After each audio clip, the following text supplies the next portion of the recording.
আরও এক নতুন ভিডিও নিয়ে হাজির হলাম। স্কিপ না করে পুরো ভিডিওটি অবশ্যই দেখুন। চ্যানেলে নতুন হলে অবশ্যই চ্যানেলটিকে সাবস্ক্রাইব করে পাশে থাকা বেল আইকনের নোটিফিকেশনটি অন করে দিবেন এই ধরনের ভিডিওর নোটিফিকেশন সবার আগে পাওয়ার জন্য। তো চলুন বন্ধুরা, পুরো ভিডিওটি দেখা নেওয়া যাক। আজকের মহাত্মা গান্ধীর জীবন কাহিনী নিয়ে আলোচনা করব। ব্রিটিশ শাসন আমলে ভারতীয় জাতীয়তাবাদী আন্দোলনের প্রধান নেতা ছিলেন মহাত্মা গান্ধী।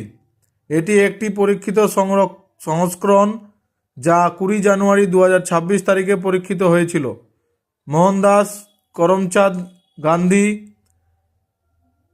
2 অক্টোবর 1869 থেকে 30 জানুয়ারি 1948 ছিলেন অন্যতম ভারতীয় রাজনীতিবিদ। ভারতের স্বাধীনতা আন্দোলনের অগ্রগামী ব্যক্তিবর্গের মধ্যে একজন এবং প্রভাবশালী আধ্যাত্মিক নেতা। তাকে গান্ধীজি, বাপুজি, গান্ধী বুড়ো বা ভারতের জাতির জনক নামেও ডাকা হয়। এছাড়াও তিনি ছিলেন সত্যাগ্রহ আন্দোলনের প্রতিষ্ঠাতা, যার মাধ্যমে স্বৈরশাসনের বিরুদ্ধে জনসাধারণ তাদের অভিমত প্রকাশ করে। এই আন্দোলন প্রতিষ্ঠিত হয়েছিল অহিংস মতবাদ বা দর্শনের উপর ভিত্তি করে এবং এটি ছিল ভারতীয় স্বাধীনতা আন্দোলনের অন্যতম চালিকা শক্তি। সারা বিশ্বে মানুষের স্বাধীনতা এবং অধিকার পাওয়ার আন্দোলনের অনুপ্রেরণা।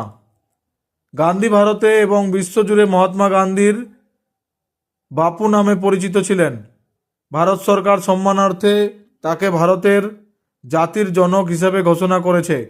2 অক্টোবর তার জন্মদিন ভারতে গান্ধী জয়ন্তী হিসেবে যথাযোগ্য মর্যাদায় পালিত হয়। 2007 সালের 15 জুন জাতিসংঘের সাধারণ সভায় 2 অক্টোবরকে আন্তর্জাতিক অহিংস দিবস হিসেবে ঘোষণা করা হয়েছে। জাতিসংঘের সকল সদস্য দেশ এ দিবস পালনে সম্মতি জ্ঞাপন করে। একজন শিক্ষিত ব্রিটিশ আইনজীবী হিসেবে দক্ষিণ আফ্রিকায় নিপীড়িত ভারতীয় সম্প্রদায়ের নাগরিকত্বের অধিকার আদায়ের আন্দোলনে গান্ধী প্রথম তার অহিংস শান্তিপূর্ণ নাগরিক আন্দোলনের মতাদর্শ প্রয়োগ করেন। ভারতে ফিরে আসার পরে তিনি কয়েকজন দুস্থ কৃষক দিনমজুরকে সাথে নিয়ে বৈষম্যমূলক কর আদায় ব্যবস্থা, বহু বিস্তৃত বৈষম্যের বিরুদ্ধে আন্দোলন গড়ে তোলেন এবং দেওবন্দীদের অধীনে খিলাফত আন্দোলন শুরু করেন। ভারতীয় জাতীয় কংগ্রেসের নেতৃত্বে আসার পর গান্ধী সমগ্র ভারতব্যাপী দারিদ্র্য দূরীকরণ, নারী স্বাধীনতা, বিভিন্ন জাতিগোষ্ঠীর মধ্যে ভ্রাতৃত্ব প্রতিষ্ঠা, বর্ণ বৈষম্য দূরীকরণ, জাতির অর্থনৈতিক সচেতনতা সহ বিভিন্ন বিষয়ে প্রচার শুরু করেন। কিন্তু এর সবগুলোই ছিল স্বরাজ, অর্থাৎ ভারতকে বিদেশি শাসন থেকে মুক্ত করার লক্ষ্যে। 1930 সালে গান্ধী ভারতীয়দের লবণ করের বিরুদ্ধে প্রতিবাদে 400 কিলোমিটার দীর্ঘ ডান্ডি লবণ কুচকাওয়াজে নেতৃত্ব দেন, যা 1942 সালে ইংরেজ শাসকদের প্রতি সরাসরি ভারত ছাড়ো আন্দোলনের সূত্রপাত ঘটায়। তিনি বিভিন্ন সময় বিভিন্ন কারণে বেশ কয়েকবার দক্ষিণ আফ্রিকা এবং ভারতে বরাবর করেন। মহাত্মা গান্ধী সমস্ত পরিস্থিতিতেই অহিংস মতবাদ এবং সত্যের ব্যাপারে অটল থেকেছেন। তিনি সাধারণ জীবনযাপন করতেন এবং একটি স্বায়ত্ত শাসিত আশ্রম প্রতিষ্ঠা করেন। তার নিজের পরিধেয় কাপড় ছিল ঐতিহ্যবাহী ভারতীয় ধুতি এবং শাল, যা তিনি নিজেই চরকায় বুনতেন।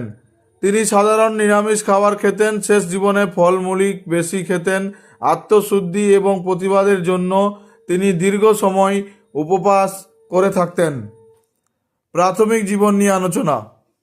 মোহনদাস করমচাঁদ গান্ধী 1869 সালের 2 অক্টোবর পোরবন্দরের হিন্দু মৌদ পরিবারে জন্মগ্রহণ করেন। তার পিতা করমচাঁদ গান্ধী ছিলেন পোরবন্দরের দেওয়ান বা পুতলিবা করমচাঁদের চতুর্থ স্ত্রী ছিলেন। পুতলিবা প্রণামী বৈষ্ণব গোষ্ঠীর ছিলেন। করমচাঁদের প্রথম 2 স্ত্রীর প্রত্যেকে একটি করে কন্যা সন্তান জন্ম দিয়েছিলেন। অজানা কারণে তাদের মৃত্যু হয়েছিল। গান্ধীর ব্যাপারে তার বোন মন্তব্য করেন, তিনি খেলাধুলা কিংবা ঘোরাঘুরির ব্যাপারে পারদের মতো নিশ্চল ছিলেন। তার শৈশবকালে প্রিয় খেলা ছিল কুকুরের কান মোচড়ানো। ধার্মিক মায়ের সাথে এবং গুজরাতের জৈন প্রভাবিত পরিবেশে থেকে গান্ধী ছোটবেলা থেকে জীবের প্রতি অহিংসা, নিরামিষ ভোজন, আত্মশুদ্ধির জন্য উপবাসে থাকা, বিভিন্ন ধর্মাবলম্বী ও সম্প্রদায়ের পারস্পরিক সহিষ্ণুতা ইত্যাদি বিষয় শিখতে শুরু করেন। তিনি জন্মেছিলেন হিন্দু বৈশ্য গোত্রে, যা ছিল ব্যবসায়ী গোত্র। 1883 সালে মাত্র 13 বছর বয়সে মহাত্মা গান্ধী তার বাবা মায়ের পছন্দে কম্বরবা মাকাঞ্জিকে বিয়ে করেন। তাদের 4 পুত্র সন্তান জন্মায়, যাদের নাম হরিলাল গান্ধী 1888, মণিলাল গান্ধী 1892 সাল, রামদাস গান্ধী 1897 সাল এবং দেবদাস গান্ধী 1900 সালে জন্মেছেন। মহাত্মা গান্ধী ছোটবেলায় পৌরবন্দর ও রাজকোটের ছাত্র জীবনে মাঝারি মনের ছাত্র ছিলেন। কোনো রকম গুজরাতের ভবনগড়ের সামালদাস কলেজ থেকে ম্যাট্রিকুলেশন পরীক্ষায় উত্তীর্ণ হন। তিনি কলেজেও সুখী ছিলেন না, কারণ তার পরিবারের ইচ্ছা ছিল তাকে আইনজীবী করা। 18 বছর বয়সে 1888 সালের 4 সেপ্টেম্বর ব্যারিস্টারি পড়ার জন্য ইউনিভার্সিটি কলেজে লন্ডনে যান। রাজকীয় রাজধানী লন্ডনে তার জীবনযাপন ভাবতে থাকতে আর মায়ের কাছে করা শপথ দ্বারা প্রভাবিত ছিল। জৈন সন্ন্যাসী ব্যাচার্যির সামনে তিনি তার মায়ের কাছে শপথ করেছিলেন যে তিনি মাংস, মদ এবং উচ্ছৃঙ্খলতা ত্যাগ করার হিন্দু নৈতিক উপদেশ পালন করবেন। যদিও তিনি ইংরেজ আদব কায়দা পরীক্ষামূলকভাবে গ্রহণ করেছিলেন, কিন্তু তিনি তার বাড়িওয়ালির দেওয়া ভেড়ার মাংস এবং বাঁধাকপি খেতেন না। তিনি লন্ডনের গুটি কয়েক নিরামিষভোজী খাবারের দোকানের একটিতে নিয়মিত যেতেন।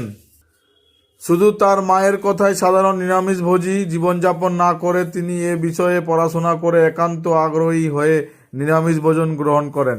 নিরামিষভোজী সংঘে যোগ দেন এবং কার্যকরী কমিটির সদস্য নির্বাচিত হন। এ সংস্থার একটি স্থানীয় শাখাও প্রচলন করেন। তার এই অভিজ্ঞতা পরবর্তী জীবনে সাংগঠনিক কার্যক্রমে অনেকভাবে কাজে লাগে। নিরামিষভোজী অনেক সদস্যই আবার থিওসফিক্যাল সোসাইটি এর সদস্য ছিলেন, যা 1875 সালে সার্বজনীন ভ্রাতৃত্বের উদ্দেশ্যে গঠিত হয়েছিল এবং এতে ধর্মশিক্ষায় বৌদ্ধ এবং হিন্দু ব্রাহ্মণ্য সাহিত্য পড়ানো হতো। তারা গান্ধীকে ভগবদ্গীতা পড়তে উৎসাহিত করেছিলেন। আগে ধর্ম বিষয়ে তেমন কোনো আগ্রহ না থাকলেও গান্ধী হিন্দু, খ্রিস্টান, বৌদ্ধ, ইসলাম সহ অন্যান্য ধর্ম এবং বিভিন্ন রীতি সম্পর্কে পড়াশোনা করেন। দক্ষিণ আফ্রিকার গণ অধিকার আন্দোলন। গান্ধীজি দাদা আবদুল্লাহ অ্যান্ড সন্সের আইনজীবী হিসাবে দক্ষিণ আফ্রিকায় যান। দক্ষিণ আফ্রিকা গান্ধীর জীবনকে নাটকীয়ভাবে পরিবর্তন করে দেয়। এখানে তিনি ভারতীয় ও কৃষ্ণাঙ্গদের প্রতি সাধারণভাবে প্রচলিত বৈষম্যের শিকার হন। একদিন ডারবানের আদালতে ম্যাজিস্ট্রেট তার পাগড়ি সরিয়ে ফেলতে বলেন। গান্ধী তা অগ্রাহ্য করেন এবং আদালত কক্ষ থেকে ক্ষোভে বেরিয়ে পড়েন। তাকে প্রথম শ্রেণীর বৈধ টিকিট থাকা সত্ত্বেও পিটার ম্যারিজবার্গের একটি ট্রেনের প্রথম শ্রেণীর কামরা থেকে তৃতীয় শ্রেণীর কামরায় যেতে বাধ্য করা হয়।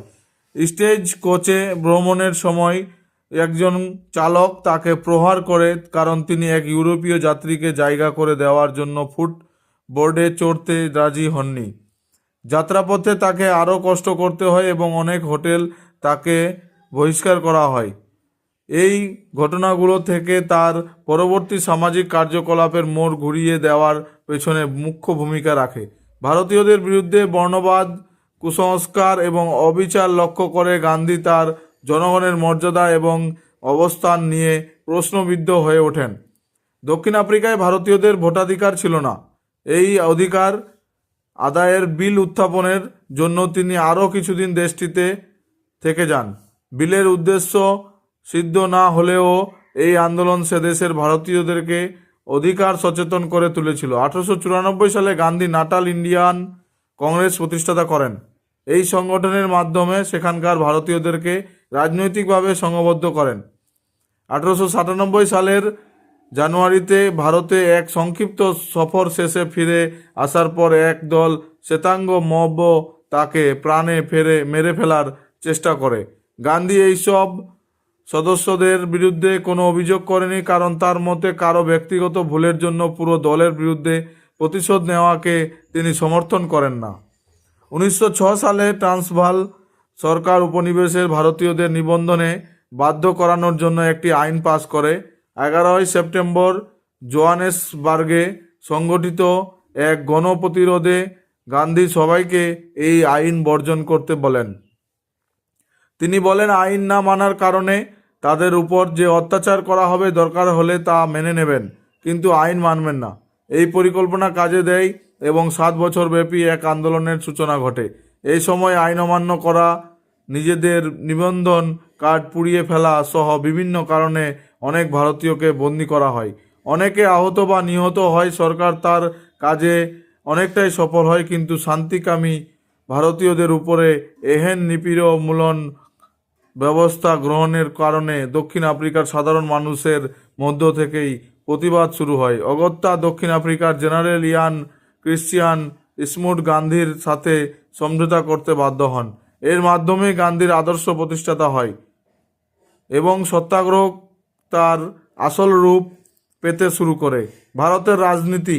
1995 সালের 9 জানুয়ারি গান্ধী ভারতে ফিরে আসেন। এই জন্য ওই দিনটিকে প্রবাসী ভারতীয় দিবস হিসাবে পালন করা হয়।